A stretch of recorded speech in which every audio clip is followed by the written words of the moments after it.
제가 2부에서 말씀을 드렸는데 여러분들이 박수를 치면 저는 자꾸 착각을 합니다. 왜냐하면 혹시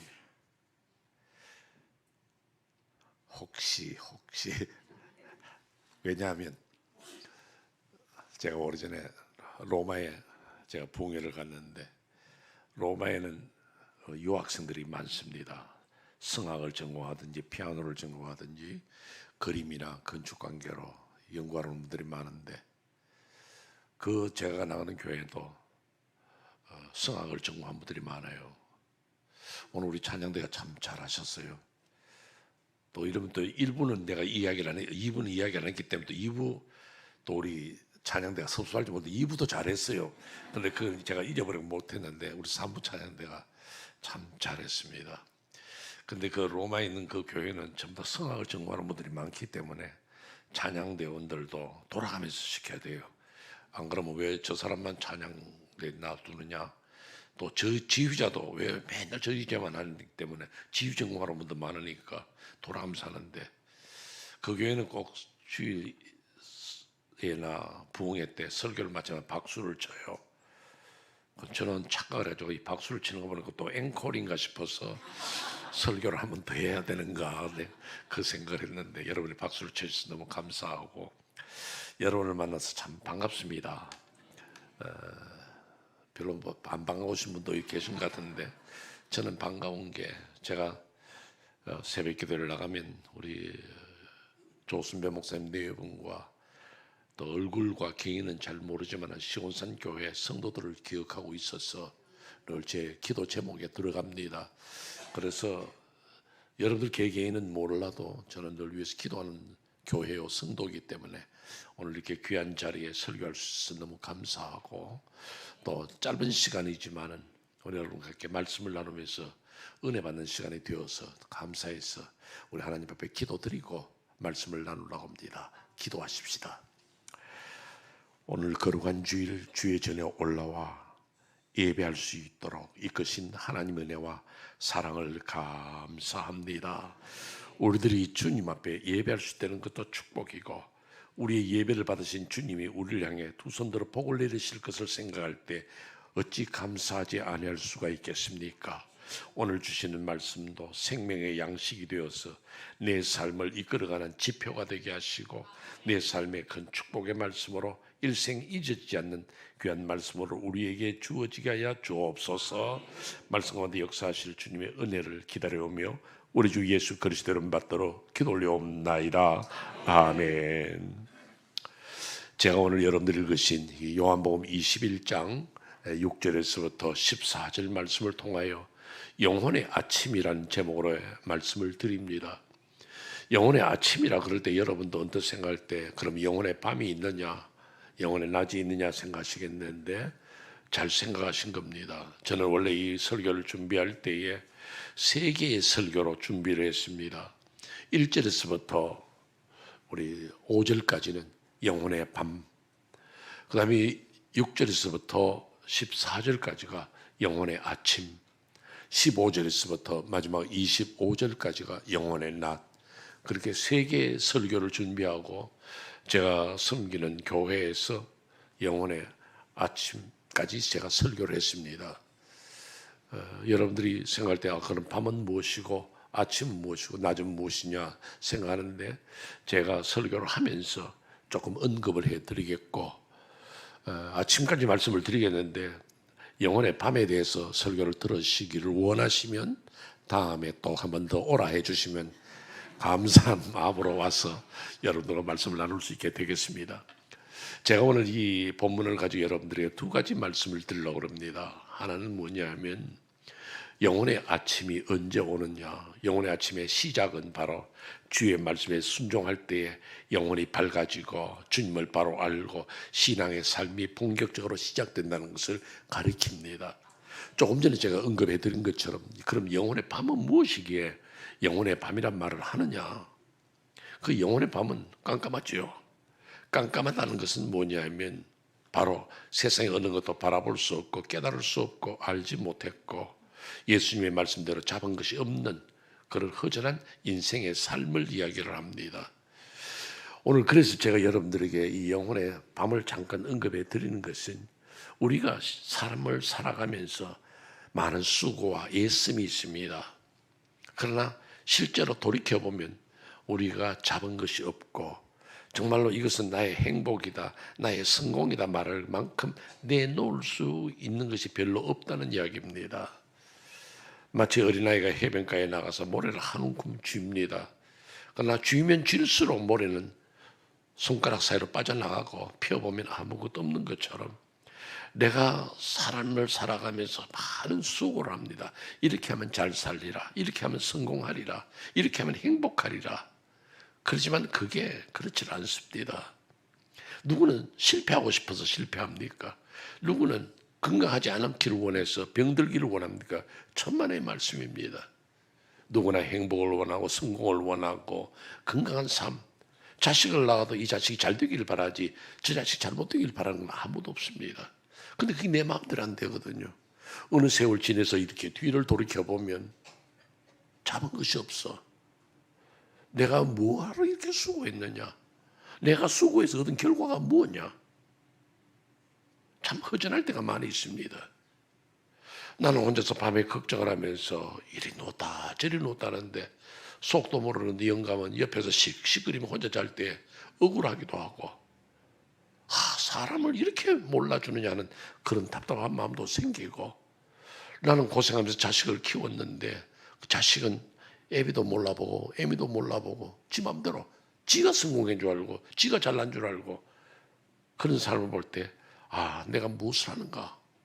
그게 영혼의 밤입니다. 잡은 것이 없어. 성공한 것이 없어. 행복한 것이 없어. 그럴 때 그 허전한 마음이 바로 우리 영혼에 있어서는 죽어가는 시간이요. 밤이요. 깜깜함입니다.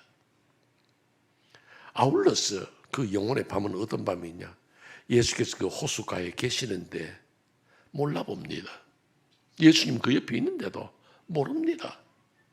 우리의 그 중요한 신앙생활, 제가 조금 이따 말씀드리겠지만 영혼의 아침이 되면 주님을 알아보고 말씀에 순종하고 살아가는 겁니다. 그런데 여러분들 우리는 항상 하나님을 보호자 위에 앉아 계신 하나님으로만 생각하고 저 멀리 있다 생각하지 내 옆에 계시면 내 삶 속에 계시는 주님을 우리가 인식하지를 못합니다. 목사가 강단에서 설교할 때 나 혼자 설교하는 게 아니라 이 뒷자리에 주님 앉아 계시고 내 옆자리에 서서 김 목사의 설교를 도와주시고 여러분이 앉아서 기도할 때 나 혼자 있는 거지만 주님이 그 계신단 말이에요. 실제로 우리 성도들은 내 삶 속에 이 하나님을 얼마나 피부에 느끼며 사느냐 이게 중요한 거예요. 영국에 존 스타트라는 목사님이 계십니다. 제가 2부 때는 제가 이야기를 안 했는데 3부 때는 제가 하고 싶어서 좀 설교가 길어질지도 모릅니다. 길어져도 괜찮지요? 조금 이상하네요. 길게 하기를 원하지 않는 것 같으니까 제가 알아서 적절하게 조절할게요. 이 존 스타트 목사님이 참 복음주의 설교자로 유명한 설교자예요. 존 스타트 목사님은 한 80년간 가까이 그렇게 말씀을 전가하고 은혜롭게 살았는데 그분을 아는 분이 그런 이야기를 해요. 존 스타트 목사님은 아침에 딱 일어나면 하나님 앞에 기도합니다. Good morning God, Good morning Jesus, Good morning Holy Spirit, Good morning 하나님, Good morning 예수님, Good morning 성령님 그렇게 기도한다는 거예요. 왜? 아침에 자고 그러니까 하나님을 피부에 느끼고 싶은 거예요. 우리 아침 자고 나면 여보 잘 잤어? 인사하잖아요. 이걸 한국말로 하면 좀 이상해요. 굿모닝 아니요. 하나님 안녕하십니까? 하나님은 늘 안녕한데 뭘 하나님 보고 안녕하십니까 물어요. 굿모닝이 더 나아요. 굿모닝 지저스, 굿모닝 홀리 스피릿, 굿모닝 성령님 그거 좋잖아요. 존 스타트 목사님 그렇게 했는지 몰라도요. 저는 잘 때도 난 그거 배워가지고 그렇게 하거든요. Good night God, Good night Jesus, Good night Holy Spirit. 그거 참 좋아요. 잘 때도 하나님을 기억하면서 주님 이 밤날 보호하여 주옵소서. 그 주님을 피부에 느끼는 거예요. 얼마나 좋은지요. 성도의 신앙생활이라는 것은 내 옆에 계신 주님을 느끼는 거거든요. 제가 자세하게 이야기를 드릴 수는 없습니다만은 팬데믹 기간에 제 집사람이 무슨 일로 인해서 병원에 들어갔어요. 그 팬데믹 기간 동안에는 병원에 들어가면 하루밖에 입원을 안 시켰어요. 그럼 환자들도 밀리고 또 개인 그를 돌아볼지 못하는데 우리 사람은 8일 동안 거기 있었어요. 그러니까 저는 8일 동안 병원에 매일 출입했는데 그 다음에 퇴원을 시키는데 아직까지 안 되니까 집으로 가고 매일마다 간호사를 보내줘요. 간호사를 보내줘가지고는 이 항생제를 투여해줘요. 그 다음날 되면 또 다른 간호사가 와서 또 항생제 투여하고 그 다음날 되면 또 간호사. 한 달 동안 했어요. 그래도 의사가 보더니 안 되겠다. 한 달 더. 그래서 2달 동안 매일 간호사가 와서 항생제를 바꾸어줬어요. 걱정하지 마십시오. 이제는 괜찮아요. 그런데 제가 이제 새벽 기도를 갔다 오잖아요. 갔다 오면 우리 사람 방문이 닫혀 있어요. 우리 사람 기도하고 좀 늦게 나오기 때문에 이렇게 닫혀 있는데 제가 밑에 있다가 성경 읽고 위에서 올라올 때도 우리 사람 방문이 닫혀 있어요. 그럼 가슴이 철렁해요. 또 아픈 거 아닌가. 근데 제가 올라왔을 때 방문이 열려 있고 제 집 사람이 이 부엌에 왔다 갔다 하는 거 보면요, 얼마나 감사한지요. 그래서 그때부터는 저는 꼭 우리 아침에 우리 사람 만나면 사모님 안녕히 주무셨습니까? 그럼 제 집 사람도 저보고 목사님 안녕히 주무셨습니까? 우리는 꼭 인사해요. 우리 딸들이나 아들이 웃어 죽어요. 엄마 아버지가 안녕히 주무셨습니까? 근데 그게 기적이에요, 기적. 여러분들 남편이 아침에 일어났다는 게 얼마나 놀라운 축복인지 아세요? 아들이 건강하게 학교 갔다 오는 게 축복이에요. 아이가 방에 뛰어나면서 엄마 나 밥 좋아할 때 지 자식은 맨날 먹는 것밖에 몰라. 그러지 말고 하나님 감사합니다. 이 아들이 건강하게 오늘 또 잘 잤네요. 밤에 자는 아이를 보면서 씩씩거리며 자고 이불은 제껴놓고 잘 때 이거는 몸부림을 치고 야단치지 말고 하나님 잠잘 수 있도록 행복하게 해주시니 감사합니다. 건강하게 해주시니 감사합니다. 그렇게 주님을 느낄 줄 알아야 돼요. 주의 은혜로 사는 거예요. 자동차 타고 갈 때도 건강하게 지켜주는 거 감사하고 붙들어주시면 감사하고 전쟁도 많고 사고도 많은데 이게 바로 영혼의 밤이었습니다. 모를 때에. 근데 아침이 됩니다. 언제요? 주의 말씀에 순종할 때입니다. 여기 오늘 5절입니다. 5절에 보면 예수님께 우리 읽진 않았어요. 밤이었기 때문에 5절에서 이 말씀합니다. 너희에게 고기가 있느냐 묻습니다. 고기가 있느냐 이 질문은 헬라어 원문에 보면요. 없지 하는 말이에요. 너희 고기 잡은 게 없지. 주님 아신 거거든요. 우리를 놀리는 게 아니에요. 너 그들 고기 잡은 거 없지. 이게 아니고 너희가 밤이 맞도록 수고했으나 잡은 것 없지. 위로하시는 말씀이고 방법을 가르쳐 주는 거예요.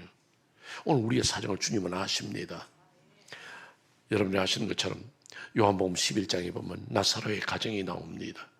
나사로의 가정, 그 가정이 참 가장이요 집안을 책임지는 사람이 아무래도 남자 아니겠어요. 오라비 나사로가 병들었습니다. 주님 아십니다. 그러나 아직도 안 가세요. 언제 가시는지 시간을 재는 거예요. 나사로가 죽었다는 소식을 듣고 이제는 가서 역사하시길 원한 거예요. 병든 자를 살리는 것보다는 죽은 자를 살리는 것이 더 낫겠다. 주님은 계산하고 계신 거예요. 여러분들의 삶에 실패할 때, 어려움 당할 때 언제 주님이 역사하면 좋을지 주님은 계산하고 계십니다. 왜 주님은 내 기도 응답하시지 않느냐? 우리 오빠가 병들었는데 우리 가정이 어려운데 왜 주님 역사하지 않냐? 가만 계세요. 주님은 알고 계십니다. 우리가 잡지 못했던 거, 우리가 힘들었던 거, 우리가 괴로워하는 거 주께서 아십니다. 그렇기 때문에 그 주의 역사심이 나타나는 거, 그것이 바로 말씀에 순종하는 거거든요. 너에게 고기가 있느냐? 없습니다. 그때 예수님께서 배 오른편에 그물을 던져보라고 그럽니다. 배 오른편에요. 근데 저는 이 성경 읽을 때마다 참 그 예수님이 답답한 말씀 하신다. 왜요? 여러분 고기 잡는 분이 어때요? 고기를 잡는 분이 앞에도 잡아보고 옆에도 잡아보는데 왼쪽 잡아보고 뒤에도 잡아보는데 오른편에 빼놓고 잡았겠어요? 고기 잡는 사람은 오른편이고 왼쪽이고 앞이고 뒤가 없어요. 또 배가 빙빙 돌면서 이곳저곳 다 잡아봤어요. 그런데 안 됐어요. 그런데 또 오른편에 던지래요. 제가 베드로가 될 수 없습니다만은 제 영어 이름이 베드로예요. 근데 이 현대의 베드로 김 목사는요, 주님 보고 그랬을 거예요. 주님, 내가 어젯밤에 오른편에 던져봤습니다. 말씀하지 마세요. 제가 너희 그럴 거예요. 왜? 어젯밤에 해봤단 말이에요. 그러나 말씀에 의지하여 그물을 내리겠나이다. 이게 신앙이고 이게 영혼의 밤이 벗어지고 아침으로 가는 전환점이 된다. 그 말씀입니다. 내가 지금 살아가면서 어려워서 힘들어서 잡은 것이 없고 성공이 멀리 있고 행복이 멀리 있다 생각할 때에 다시금 하나님의 말씀 앞으로 돌아오는 거예요. 내가 신앙으로 살았던가 말씀 안에 살았던가 내가 주의 뜻대로 살았던가 온전한 신앙의 길을 걸었던가 돌아보는 거예요. 그래서 말씀에 순종하는 거, 여기서부터 역사가 일어나는 거예요. 근데 오늘 살아가면 여러분들이 하나님의 말씀을 들을 때 나는 이 말씀에 순종했던가, 목사님이 말씀할 때에 신앙의 삶은 이겁니다. 주일 성수하십시오. 11조 생활하십시오. 성도를 사랑하십시오. 원수마저 용서하십시오 할 때 나는 그게 순종했던가. 그렇지 않으면 참된 기쁨과 감격이 없습니다. 바로 그거예요. 그런데 더 중요한 게 있습니다. 영혼의 아침에서 가장 중요한 것은 내가 주의 은혜를 다시 한번 깨닫는 겁니다. 무슨 말씀이냐?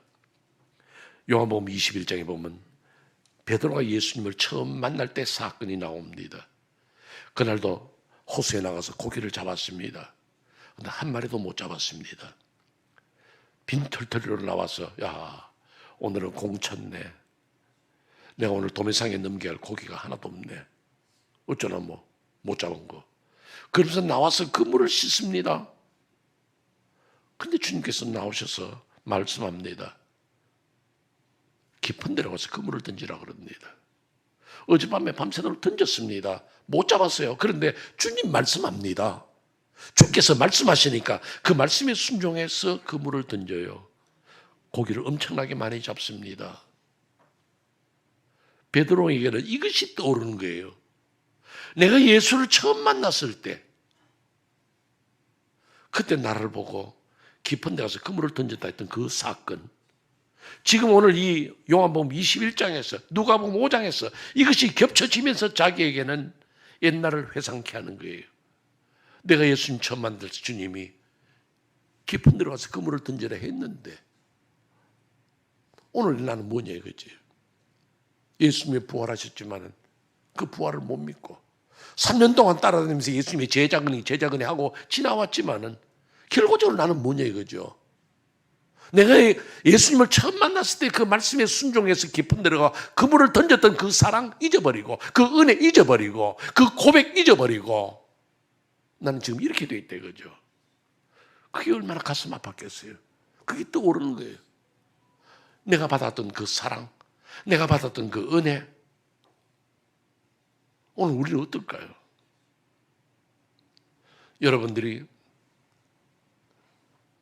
혹은 결혼했을 때 두 내외가 손을 잡고 야, 우리 예수 안에서 참 아름다운 가정 이룹시다. 그러면서 하나님 우리 가정 축복하소서 그렇게 기도했을 때 그 감격 여러분이 있습니까? 친구를 따라서 아는 권사님 따라서 어느 기도원에 갔다가 무심코 올라가는데 그때 부흥의 강사로 오셨던 그 기도원의 강사가 말씀 전하는데 너무 큰 은혜를 받고 내가 그날 그 부흥회 때 하나님 앞에 회개하면서 결단했던 그 결단이 여러분에게도 아직 있습니까? 여러분 다 서울에서 태어난 분들 아니잖아요. 시골에서 서울로 올라왔어.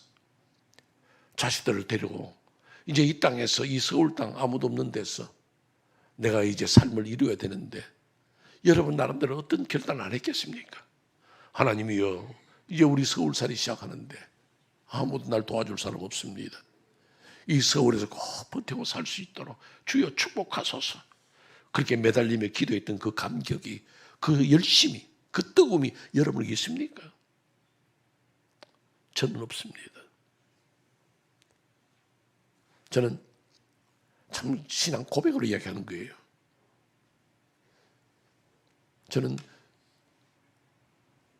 아까 새벽기도에 간다 말씀드렸는데, 전 새벽기도에 가면 우리 교회 성도들, 우리 지원산교회 성도들도 만나고 조 목사님 내외분도 만나고 난 만나요. 근데 토요일은 저는 시간이 별로 없기 때문에, 왜냐하면 토요일은 교회가 청소하는 날이기 때문에 새벽기도를 좀 빨리 끝내는 거예요. 그러니까 짧은 시간이지만은 토요일 날은 특별히 저 자신을 위해서 기도해요. 저를 위해서요. 저를 위해서 기도할 때 기도 제목이 뭐냐? 다른 거 없어요. 하나님, 제가 왜 이렇게 많이 강팍해졌습니까? 제가 옛날에는 기도원에 가면 뭐 누구처럼 나무 뿌리 잡고 뭐 기도한 건 없어요. 나 참 그때는 눈물도 많이 흘렸는데 이제 눈물이 없습니다. 주님, 기도해도 눈물이 없어. 주님, 내게 눈물을 돌려주시옵소서.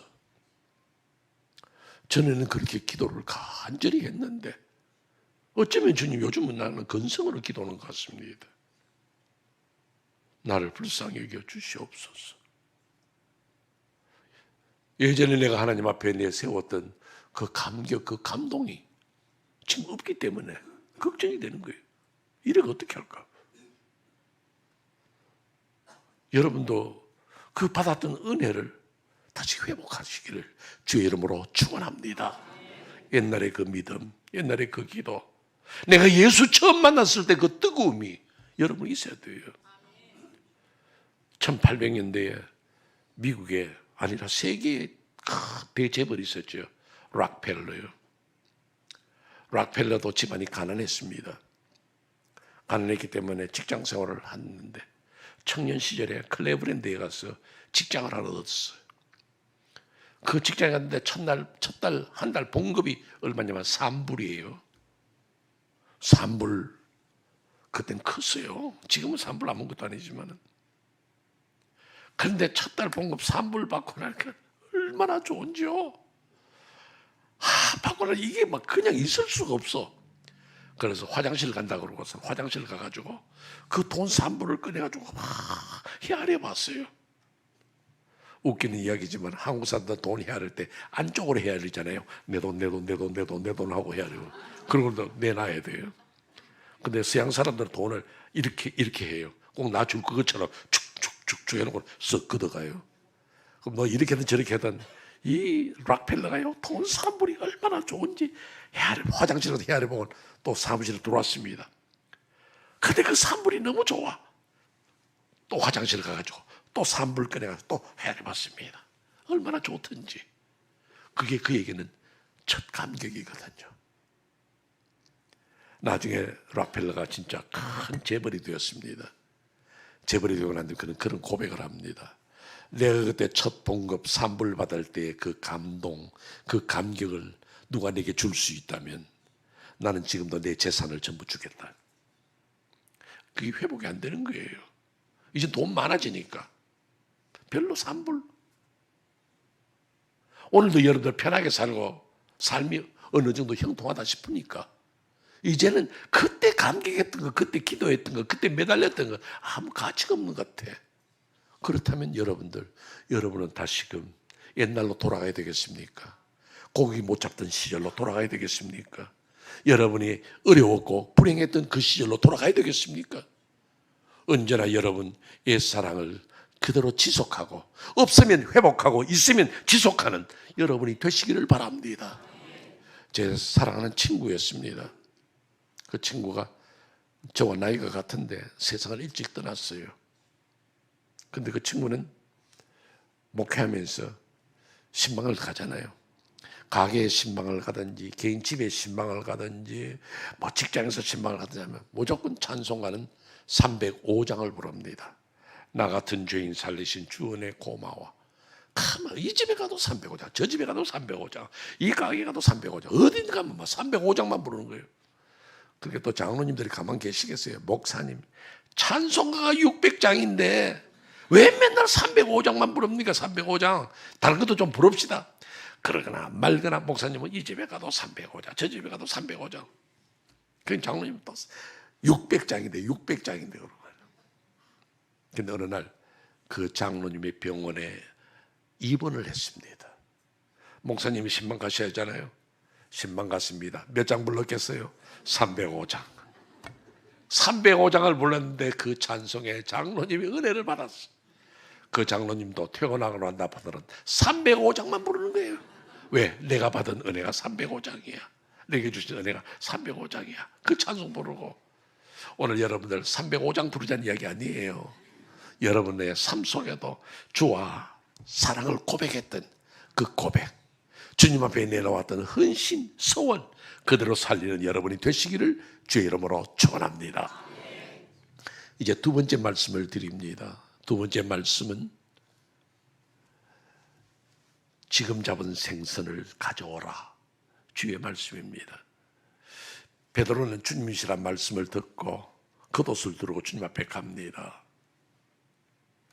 갔을 때 지금 잡은 생선 가져오라 그럽니다. 지금 잡은 생선. 근데 이미 예수님께서는요, 숯불 위에다가 떡과 생선을 굽고 계셨어요. 근데 생각해 보세요. 예수님이 이미 이 제자들이 몇 명, 7명이 와 있다는 걸 아시고 예수님 자기 집 보면 8명이에요. 그럼 8명이 먹을 떡과 생선을 준비하실 수 있는데 지금 잡은 생선 가져오라는 거예요.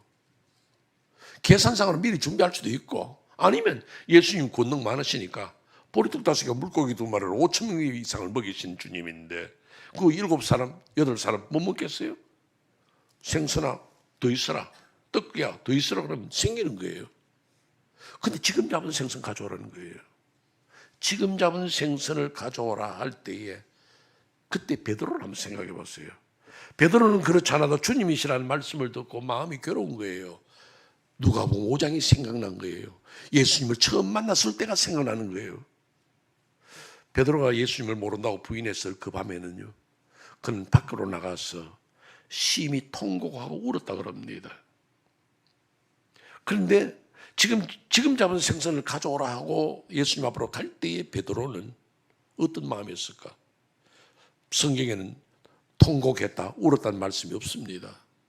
그러나 제가 이 베드로를 생각할 때에 나중에 그 영혼의 낮에 언급이 조금 될지 모르겠습니다만 크게 생각해 보면요, 베드로는요 하고 울었으리라 생각합니다. 주님, 이 베드로 이게 뭡니까? 이게 뭡니까? 나는 주님을 모르다 부인한 사람입니다. 그래서 내가 통곡하고 울었죠. 주님, 내가 뭡니까? 주님 생각지 아니하고 고기 잡으러 갔다가 아무것도 못 잡았나? 얼마나 어리석은 납니까? 제자들 앞이지만 그가 울었으리라 생각합니다. 부끄러웠어. 인간의 연약함, 어리석음. 그럼 지금 잡은 생선이 뭐냐? 고기가 없어서 그런 게 아니고 바로 네가 지금 받았던 그 감격, 내가 예수를 모른 체하고 부인했고 고기 잡으러 가서 아무것도 잡지 못했으나 말씀에 순종할 때 고기를 잡았던 것처럼 이제는 내가 이 말씀에 순종해 고기를 잡던 그 은혜를, 지금 잡은 생선, 지금 받은 그 은혜를 지속하러 살아가는 그 이야기예요. 지금 잡은 생선. 오늘 여러분들 설교를 듣다가, 김 목사의 설교를 듣다가, 나는 옛날에 내가 하나님 앞 받은 그 은혜 잊어버렸네요 하는 그 말씀이 바로 지금 잡은 생선이에요.